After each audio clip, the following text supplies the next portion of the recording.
Welcome back after the break. You're watching Indus News and I'm Fiza Jamal bringing you our main stories in detail. We start from Iran, where Iran says it has breached a uranium enrichment cap set under the 2015 nuclear deal. Foreign Minister Javad Zarif said world powers must uphold their commitments under the deal if they want Tehran to reverse its decision. Iran argues that its increased uranium enrichment is within the framework of the deal, as Western signatories are not fulfilling their obligations. Foreign Ministry spokesman Abbas Mousavi has set another 60-day deadline before Iran further scales back its adherence to the 2015 deal. Rejecting the possibility for a new deal, Tehran says it will only discuss issues pertaining to the current pact.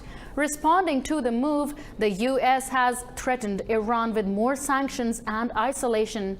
The European Union has also urged Iran to stop actions that would undermine the nuclear deal, but China says the United States policy of maximum pressure is the root cause of tensions. For more on these developments, we are joined by a political analyst from Tehran, Mr. Hamid Ghulamzadeh. Thank you, Mr. Hamid Raza Ghulamzadeh, for giving us your time. So firstly, the U.S. and Iran are engaged in a diplomatic game of nerves. What do you think? Is there any prospect of either side blinking first? For more than a year now, after the U.S. regime withdrew from the JCPOA, what we have seen from the European side was just speaking about some mechanism and such things, and they didn't do anything actually in practice. So what Iran needs and wants and is following is a pragmatic approach to policy and diplomacy. Yes, it is when it comes to diplomatic issues and relations, sometimes it's just words and saying and sitting to each other at the table, talking, but it's not something practical and pragmatic for Iran. Iran sat at the table from the very beginning of the negotiations over the nuclear issue to actually have some benefits from the deal. Iran was suffering from some economic problems, so it wanted to have some benefits and interest in the deal. So it accepted the limits just because of that. But from the day one after the JCPOA was signed between all the parties, even during President Obama, the United States did not fulfill its commitments, and also the European sides were not very cooperative in that regard. They were actually siding by the United States. And after the United States withdrew from the deal, the same story happened. The Americans imposed more sanctions, and they put pressure on the Europeans, and all of them actually followed President Trump. But on the other side, Iran has experienced this situation and knows that there is no other choice but to be practical in that regard. If it wants some benefits from the deal, it has no other choice but to resist against such policies that the Americans and the Europeans are trying to impose on Iran. And Mr. Ghulamzadeh, among all this tension going on, is it realistic to hope that the European powers could come up with a solution that is acceptable to both sides? Our experience in Iran vis-a-vis the Europeans is that they try to put pressure on Iran. We have had several cases, and one steps back, they will step forward and put more pressure on Iran. But if they see that how resolute Iran is and how firm it is to actually go ahead with what it has announced, they have no other choice but to step back. Because if Iran withdraws from the JCPOA totally and the deal is dead, the first group to suffer damages would be the Europeans, because they have no other options to actually work with Iran. They have no other options to, as they call it, monitor Iran or limit Iran's nuclear program. So Iran is not going to lose anything. Iran doesn't have anything to lose. It has not benefited anything. It has not actually have enjoyed any release of sanctions, or if there is further sanctions or whatsoever it is, that would not be something more difficult than what we have seen for a decade almost now. Thank you, Mr. Ghulamzadeh, for giving us your time. That was political analyst Mr. Hamid Raza Ghulamzadeh joining us from Tehran. Moving on, the Taliban and government-nominated delegates have resumed peace talks on Afghanistan in Doha. Political figures, civil society activists, and other Afghan stakeholders are attending the two-day conference. Women's rights, power sharing with the Taliban, and the role of regional powers are under discussion. This comes amid a pause in separate negotiations between the United States and the Taliban in Qatar's capital.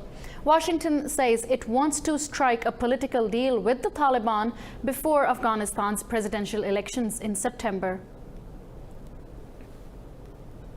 And in Tajikistan, 14 prisoners have been poisoned to death while being transported between jails. Authorities have launched a criminal investigation suspecting that ISIS may be behind the incident. Officials believe an inmate at Doshanbe jail gave 16 prisoners contaminated bread while they were being transferred. Only 2 survived after receiving medical attention. This comes after a riot at Dushanbe prison in May led to the deaths of 32 people, including 3 guards. In Iraq, 3 more ISIS militants have been killed in a US-led anti-terror operation in northern Kirkuk province. Officials say US-led airstrikes destroyed a militant hideout in the southern province.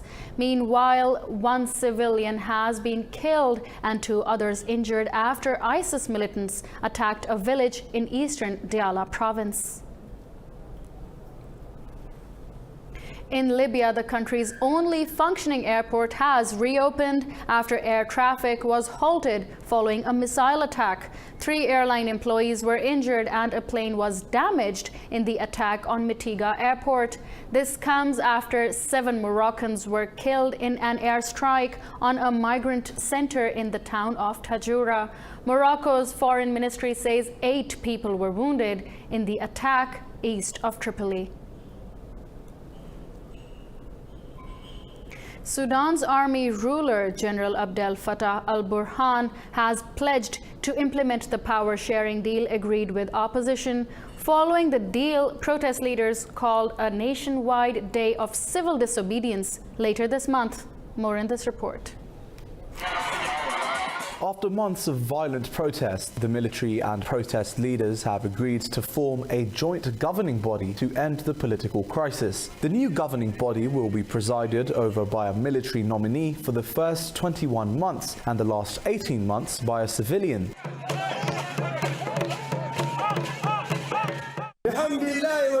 Thanks God for this success. Now we have reached the agreement that we have been waiting for so long. That agreement needs cooperation and it needs all the trust of everybody so we can take this country forward.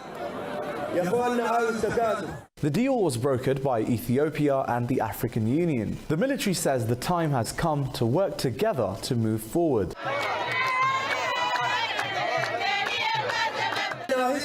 Now we promise you and our brothers, we agreed with that from now. We need to move forwards and join our hands together and address each other so we can move this country forward because it has the resources to do so. And those resources are in your hands. We need to take care of them and the country needs our efforts to move forward. 136 people have been killed since a military crackdown on protesters on June the 3rd. In Yemen, a Houthi missile attack has killed at least 7 pro-government soldiers in southern province of Dale. Yemen's military says the missile targeted an armored vehicle of pro-government forces. It says intense fighting broke out between Houthi rebels and government forces after the attack. This comes as Houthi fighters try to recapture key military sites they lost in previous battles with the pro-government forces in Dale.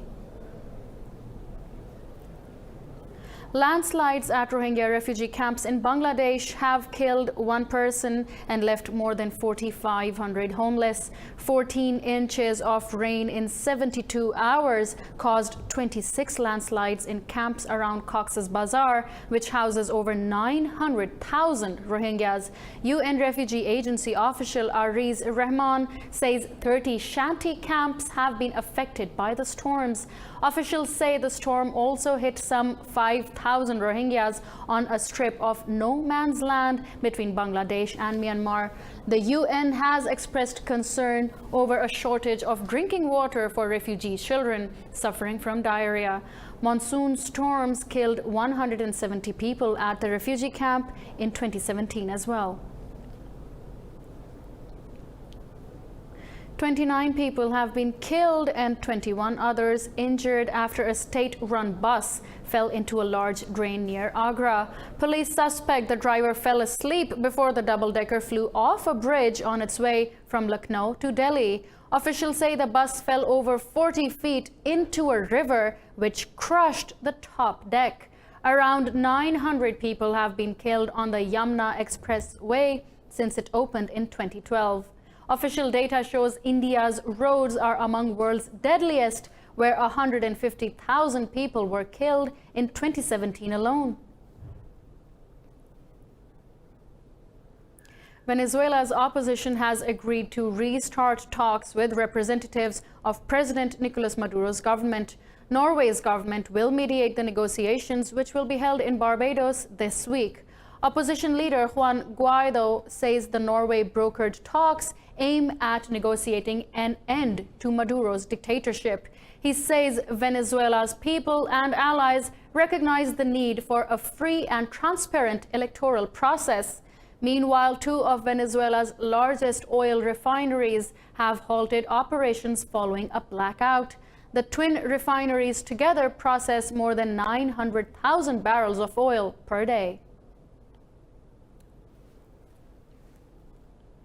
European Union Foreign Policy Chief Federica Mogherini has asked Kazakhstan to improve its human rights standards. This comes after dozens of protesters were arrested for demanding the resignation of ex-President Nursultan Nazarbayev's cronies. Mogherini says the EU wants Kazakhstan to guarantee space for public opinion and free media. Mass protests marked the 79th birthday of ex-President Nursultan Nazarbayev on Saturday. Police baton charged and detained dozens of demonstrators. Activists have demanded their immediate release. Nazarbayev shocked Kazakhs by stepping down as president in March after nearly 3 decades in power, but he installed a loyalist as successor and has retained sweeping powers for himself. In Kiev, President Volodymyr Zelensky is hosting European Union leaders for the 21st EU-Ukraine summit. The summit in Kiev will focus on political and economic relations between Ukraine and Brussels. The EU will deliberate Ukraine's efforts to join NATO and accede to the bloc by 2023. Ahead of the summit, Zelensky and European Council President Tusk visited the war-torn Luhansk region. The EU is expected to reiterate its support for the territorial integrity of Ukraine, which has been fighting Russia-backed separatists since 2014.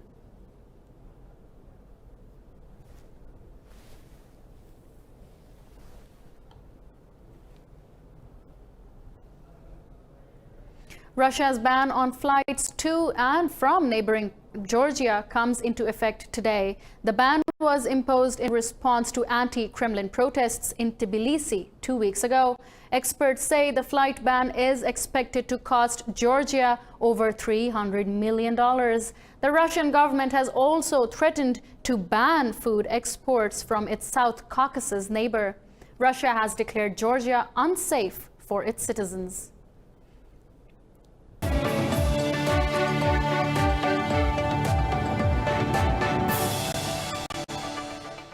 Before we move on with our next stories, let's go live to Washington now, where U.S. Secretary of State Mike Pompeo is holding a press conference in the wake of tensions with Iran. Achievements. But we should never lose sight of the warnings of Václav Havel, a hero of the late 20th century human rights movement, that words like rights can be used for good or evil. They can be rays of light in a realm of darkness, but they can also be lethal arrows. And as Rabbi Jonathan Sachs has observed, the evils of any time and place will be justified in whatever is the dominant discourse of that time and of that place. We must, therefore, be vigilant that human rights discourse not be corrupted or hijacked or used for dubious or malignant purposes. It's a sad commentary on our times that more than 70 years after the Universal Declaration of Human Rights, gross violations continue throughout the world, sometimes even in the name of human rights. International institutions designed and built to protect human rights have drifted from their original mission. As human rights claims have proliferated, some claims have come into tension with one another, provoking questions and clashes about which rights are entitled to gain respect. Nation states and international institutions remain confused about their respective responsibilities concerning human rights. With that as background, and with all of this in mind, the time is right for an informed review of the role of human rights in American foreign policy. And I'm pleased to introduce to you today the chair of the commission, Professor Mary Ann Glendon, the Learned Hand Professor of Law at Harvard Law School. Mary Ann is a world-renowned author, beloved professor, an expert in the field of human rights, comparative law, and political theory.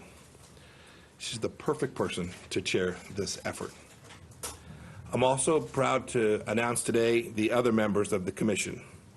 They include Russell Berman, Peter Berkowitz, Paolo Carrozza, Hamza Yusuf Hansen, Jacqueline Rivers Meyer Slovacek, Katrina Lantos Sweat, Christopher Tolleson, and David Sichen Pan. These individuals will provide the intellectual grist for what I hope will be one of the most profound re-examinations of the unalienable rights in the world since the 1948 Universal Declaration. Our own Kyron Skinner will serve as the head of the executive secretary of the committee, and Cartwright Weiland will serve as his rapporteur. I hope that the commission will revisit the most basic of questions. What does it mean to say or claim that something is in fact a human right? How do we know, or how do we determine whether that claim that this or that is a human right? Is it true, and therefore ought it to be honored? How can there be human rights?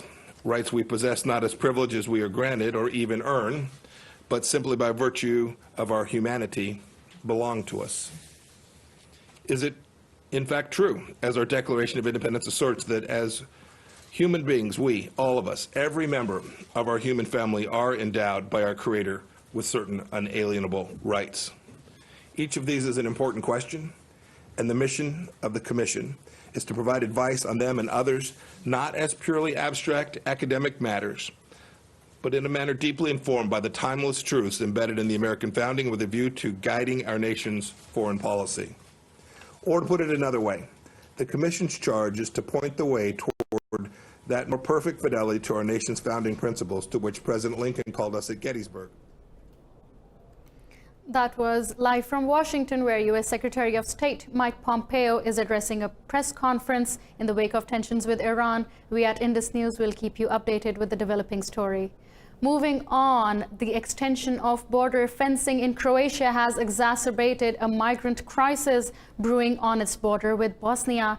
Zagreb is working to block the Balkan immigration route after Italy pushed it to stem the flow of refugees across its borders. But border patrols have also been stepped up in the Bosnian border town of Velika Kladuša. Aid groups have warned of a humanitarian crisis in Bosnia-Herzegovina as migrants congregate at the border. Humanitarian groups believe the crisis could trigger a law and order situation in migrant camps. If a migrant, and there is an example, one migrant murdered another migrant, that person did not get convicted because the judge decided that, given the fact that he didn't have a passport, he couldn't say whether the person was really person A or not. The question was not that he committed the crime, because the judge confirmed that there was enough evidence to say he committed the crime. And a group of 58 migrants have disembarked in Valletta after they were rescued by Maltese authorities. The migrants were rescued by the charity service Alarm Phone. Maltese officials say all the immigrants are in good conditions. Meanwhile, another rescue boat with 65 migrants on board has not been given clarity. 2 years of this administration, the killings were fairly well documented, but now they are most often unreported. The result of which is it has normalized EJ case. It has normalized the abuse of police and rule of law. British Airways has been ordered to pay a record fine of $230 million for a huge customer data breach last year. It is the biggest penalty for the UK's Information Commissioner Office has ever imposed. The penalty follows the theft of some 500,000 customers' personal and financial information. The data was stolen from the carrier's website and mobile app last year. The fine is equivalent to 1.5% of the airline's projected revenue for this year. British Airways says it is surprised and disappointed by the fine. It has 28 days to appeal.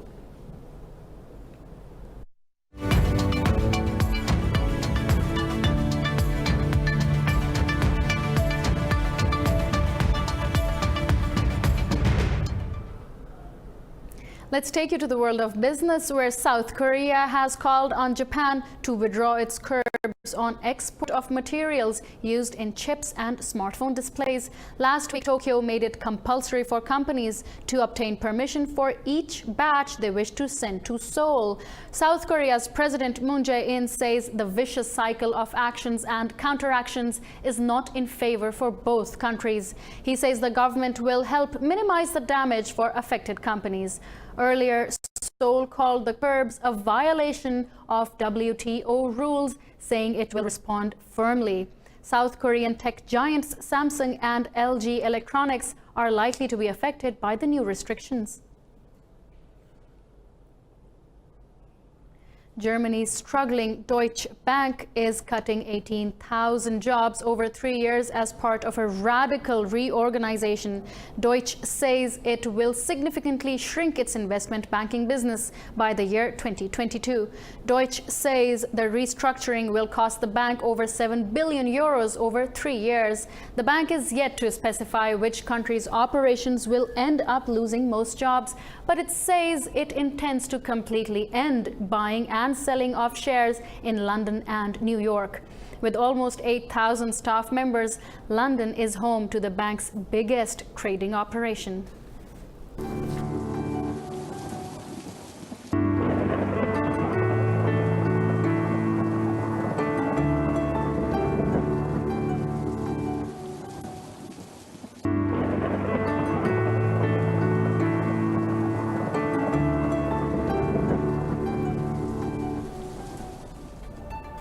Well, these are all the main stories we have for you this hour. You can follow up on all of these updates. Just find them online at Indus.News.